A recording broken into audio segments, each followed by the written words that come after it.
Well, there is much to discuss. Let's bring in our panel right now. Joining us from Miami is Remi Piet. He is Senior Director for America's Market Intelligence and a Research Fellow with the University of Miami's European Union Center. Joining us by Skype from Florida is conservative commentator Dan Perkins. Brian Becker is the Executive Director of the Answer Coalition and the host of Loud and Clear on Radio Sputnik International. Brian is right here with me in the studio. And from Quebec City, John Kirton is the Director of the G7 Research Group. Thanks to all of you for joining us.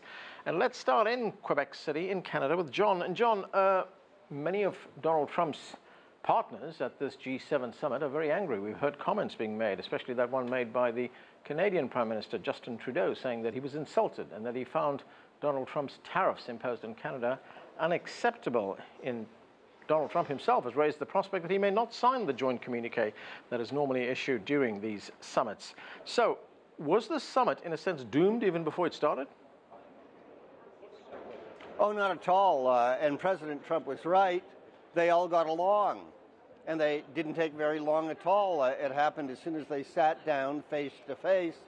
And it's all been sweetness and smiles from what we've seen. The session on trade, which they've already been through, was thought to be the one where the big disagreements would come. People thought it might infect the rest of the summit, but it just didn't happen from what we know. Trudeau and Trump were joking about their trade disagreements. And Donald Trump even suggested, when asked, he thought there would be a joint statement. So if that means a consensus communique, well, the Charlevoix summit is really headed for success. Point is, John, you say there were smiles and there was even jokes about trade issues between Justin Trudeau and Donald Trump. But these are very real tariffs that are going to be imposed on Canadian goods. How did they resolve that? Well, at a minimum, they're kicking the can down the road and not letting that disagreement infect anything else, but also, of course, not coming up with an instant solution because Donald Trump is not particularly aware of the intricacies of the supply chain on trade or aluminum or other things. And he already has on his mind the big summit he's going to afterwards in Singapore to make history with the North Koreans, and all G7 leaders are behind him. That is a great unifying force. It's what they're talking about right now when they're alone together for their dinner, focusing on peace and security with North Korea front and center there. Right, that's an important point you make there. Of course, there's that big summit coming up, Donald Trump and the leader of the Democratic People's Republic of Korea, which takes place in Singapore. That's next week.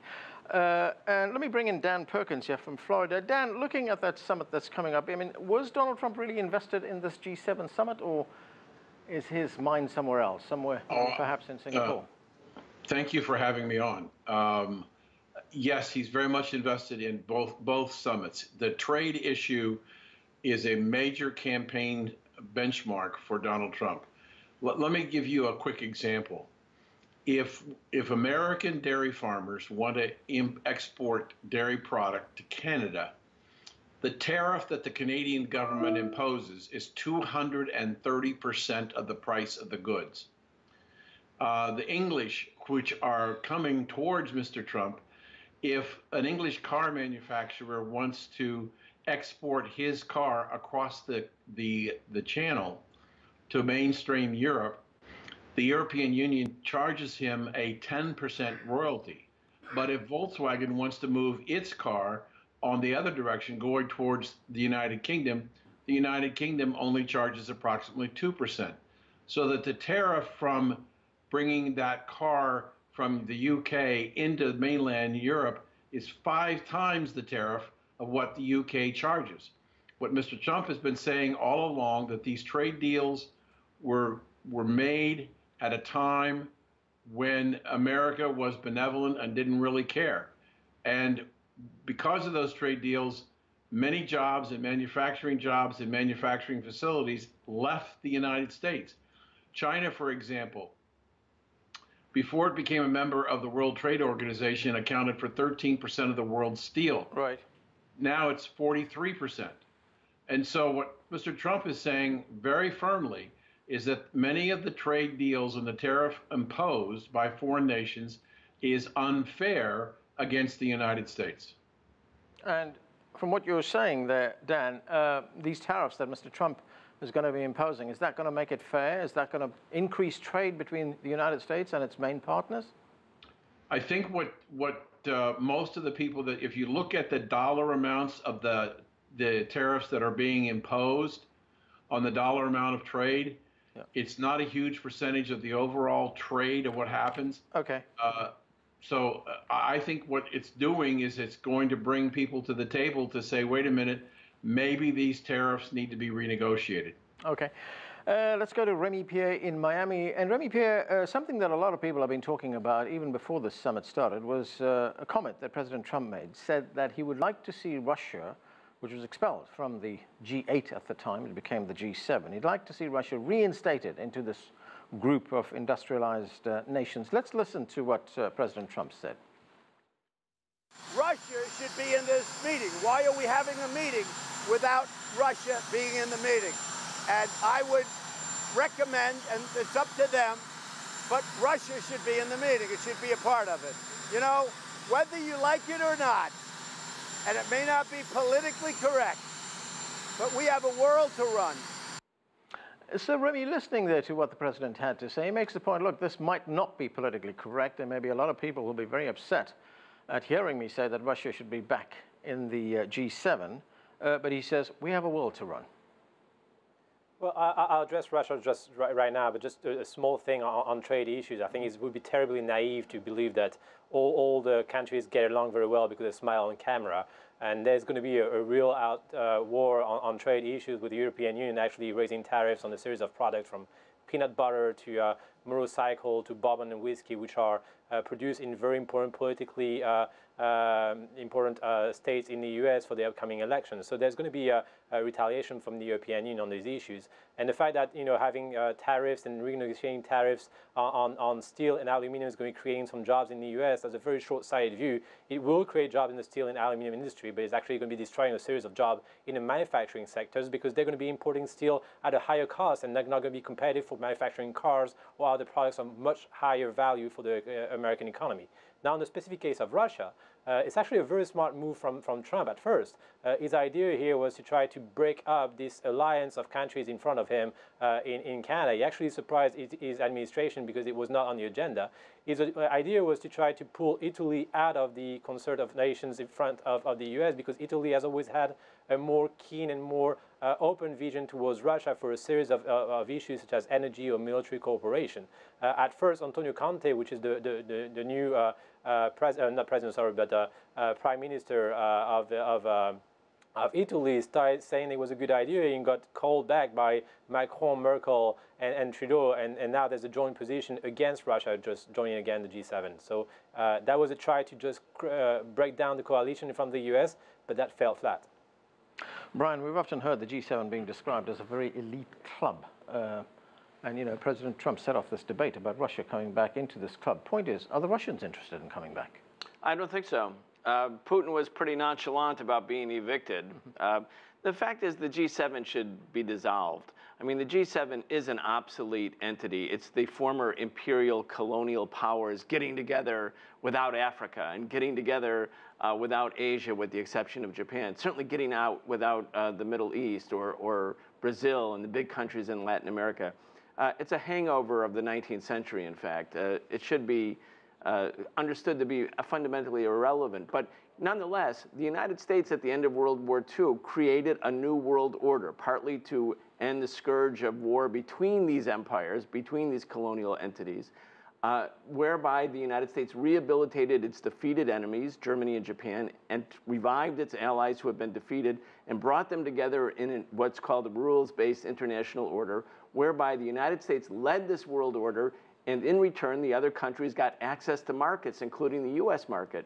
Now that post-World War II world order is being undone by who?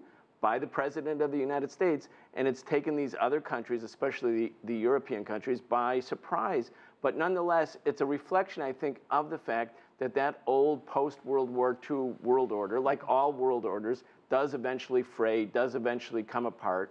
We see Donald Trump being the catalyst for it, which in some ways is a great irony in history, but in fact, that's what we're witnessing. What do you make of that, John, the fact that the G7 has become irrelevant? Not at all. Look, the Soviet Union was dissolved because it lost the Cold War. It was the G7 that won the Cold War. It doesn't need to be dissolved. It was created to protect within its own members and to promote globally the values of open democracy, individual liberty, and social advance. It's come a long way since the dark days of 1975 when it started, but there's still a lot more work to do. And if that involves finding a way to resume the G7 discussion with Russia, well, yes, the G7's been trying to do that ever since Russia was suspended for its aggression and annexation in Ukraine, the Normandy format. So when Donald Trump says maybe we should think about bringing them to a meeting so we could negotiate with them face to face, so well, maybe the time will soon come to give that dialogue a chance. After all, if he can do it with Kim Jong-il of North Korea, why shouldn't we all do it with our former partner and the next door neighbor for Canada and the United States, Vladimir Putin, sometime soon? John, I just want to get back to the trade issue. And, you know, we heard a lot from other leaders about what the United States was doing. We heard, as I pointed out earlier on, those very tough comments made by the Canadian Prime Minister, Justin Trudeau. And I'm wondering how all that all of a sudden dissipated at this meeting. And as you point out, there was friendliness at the meeting because just before this meeting started, the President's economic advisor, Larry Kudlow, had this to say about those tariffs. Let's watch. President Trump is very clear with respect to his trade reform efforts that we will do what is necessary to protect the United States, its businesses, and its workforce, so that we may have disagreements, we may have tactical disagreements, but he has always said, and I agree, tariffs are a tool in that effort. And people should recognize how serious he is in that respect. So, John, here we heard Larry Kudlow tell us there that the United States is going to protect its industries, its workforce. Doesn't sound much in the way of compromise there. Do the other sides go with that? Well, that was just a very small part of Larry's statement yesterday of President Trump's goals for this summit. One, economic growth. That's the one Justin Trudeau, the host, had put in first place, too. Peace and security, Justin's got it there. His bilateral agreements with Justin Trudeau and Emmanuel Macron, that's really good news. And yes, trade was there. But the interesting thing about what Larry said about trade is that Donald Trump believes in free trade, believes in the multilateral trade system, but it needs to be fixed because it's gone wrong. And that means fair trade, reciprocity. But he quickly turned the attention not to some small tariffs from one G7 member to the other, but to the unfair practices of China, theft of intellectual property, forced technology transfer, and all of the G7 countries share that view and are united in saying China has got to do better if the multilateral trade and investment system is going to work now and in the future years. And the solution inside the G7 is an obvious one. Let's have zero tariffs on all products that those countries trade with one another. Right. Only one country does at present. That is an initiative worthy of President Trump. Remi Piet, what do you make of what you just heard there? It sounds perfectly reasonable from what John is telling us that Donald Trump has a point. Well, there's actually an organization to deal on those trade issues. It's called the World Trade Organization. That's where all the countries get together and discuss issues of, let's say, competition that is unfair from China on intellectual property, or deals with issues of tariffs on specific issues such as using MGOs or using different types of production for farming products and so on, that explain some of the tariffs that European Union has placed on the United States. The very status of this organization, of which the United States, all G7 members and most countries are members, says that unilaterally raising tariffs on aluminum, steels, or whichever product is actually illegal. And that's why the European Union countries have actually presented a contestation of this measure. Now, going back to the essential point, what do we want here? We want to protect jobs, whether it's in the US, in European, in different countries. We also want to make sure that different companies are competitive. By increasing the prices of their imports, that's not how you're going to make the car industry or the aircraft industry in the US competitive. And you're going to be seeing the loss of jobs in the long run, maybe not in the short run, in the next 2 or 3 years, but the companies that actually are not benefiting from ship import of products from countries that might be better at producing them will suffer down the road, and you're going to have a loss of different jobs in high-level companies in the US in 4 to 5 years. Dan, what do you make of that? That goods will get more expensive in South Africa because it'll be the American consumer that's ultimately going to pay for this. I think there's a flaw in the argument because it makes the assumption that it's going to be this way for the next 4 to 5 years, as one of your other guests pointed out. I don't think it's going to take 4 to 5 years for the world to begin to understand the importance, as one of your other guests said, open and free trade with no tariffs. I think there's a natural fear because they have operated under protective tariffs for a number of decades that something's going to happen. But I don't think that this is going to be 3 to 5 years worth of tariffs. I think it's a tool, as Larry Kudlow said, that helps the president send the message to the various nations.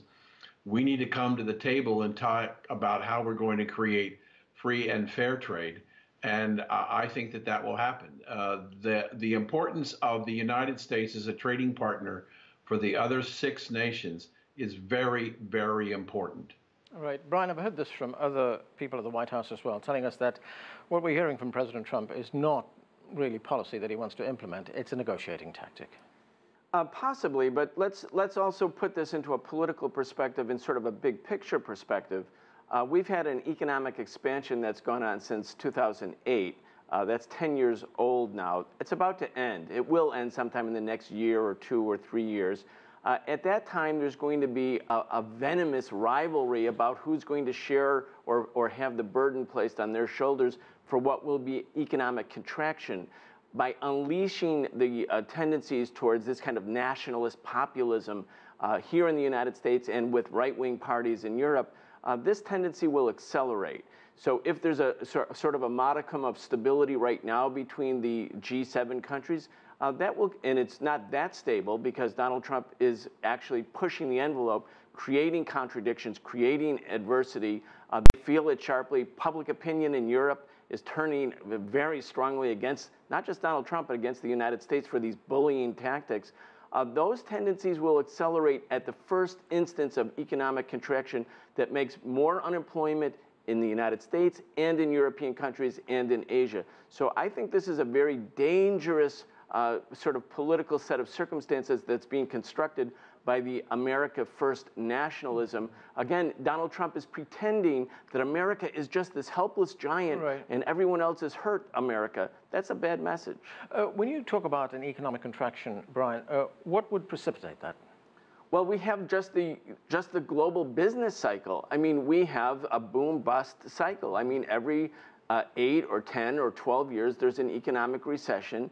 More is produced than can be sold at a profit. All of the countries and all of the companies are all producing equally. Suddenly, they cancel their products. Suddenly, they have to start to lay off. The ripple effect, as we saw in 2007, 2008, it had a profound dynamism. Yeah. But even if it's not that dynamic, it impacts all countries. Okay.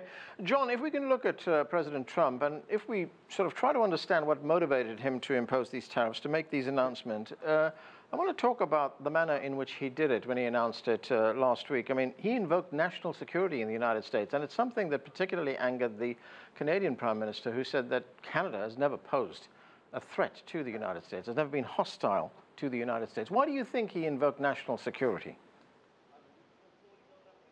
Well, because it was the only rule of the WTO on the face of it that he could use to justify what he did. So in a strange way, it kind of showed that he still believes in the rule of law, the trade type, and even the WTO. Now, the Canadians were right to be outraged. I mean, we fought for the United States in 1914 and 1939 before Pearl Harbor showed up, NORAD, the Korean War, on and on and on. But I see hope in the particular phrase that Larry Kudlow used on priority number 4.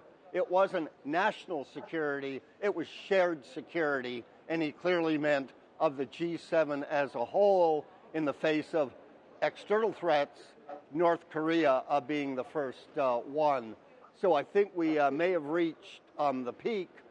Donald Trump, I think, could easily understand the old instrument of tariffs on the old economy sectors of steel, aluminum, but really, in the economy of the United States, we're playing for the future. Right. Automotives, cars are computers on wheels, the digital economy. So I think we'll face those challenges here in Charlevoix with a common cause. Remi, we hear there that President Trump wants to play by the rules, so he realizes that he cannot impose these tariffs without invoking national security because he's able to skirt that rule and go around it. So is he really playing by the rules?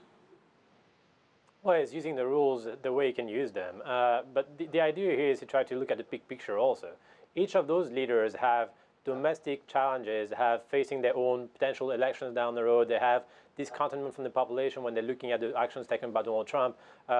Macron has tried to be very friendly with Donald Trump to try to change his views on the series of topics from the Paris Accord on climate change to Iran negotiations. And despite trying to be as friendly as possible, nothing has changed on the Trump administration. So that was kind of naive perspective from Macron, and he's been facing very harsh criticism in France.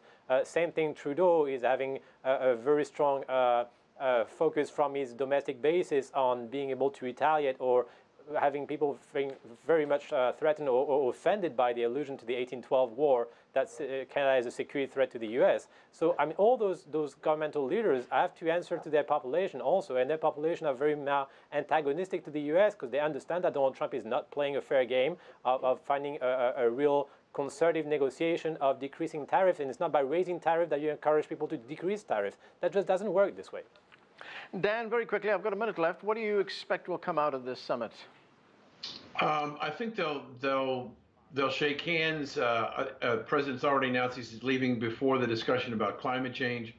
But from a practical standpoint, he said everything he wanted to say already. He'll probably say some things at dinner and some things in the morning. But his focus is now squarely on Mr. Kim on Wednesday. Speaking about that, Brian, you head off to Singapore to cover that meeting. Do you think it came up for discussion at this G7? Oh, it has to. I mean, it is really still the big issue in the world. Of course, trade comes right after it, but the issue of war and peace on the Korean Peninsula, the possibility of a historic breakthrough on the Korean Peninsula, that has to be uppermost for all of these countries, certainly for Japan, but all of the NATO countries as well. Okay, we're going to have to leave it there. Thanks to all of you for being with us. That is it for this edition of The Heat. I'm Anand Naidu in Washington, D.C. Thanks for watching.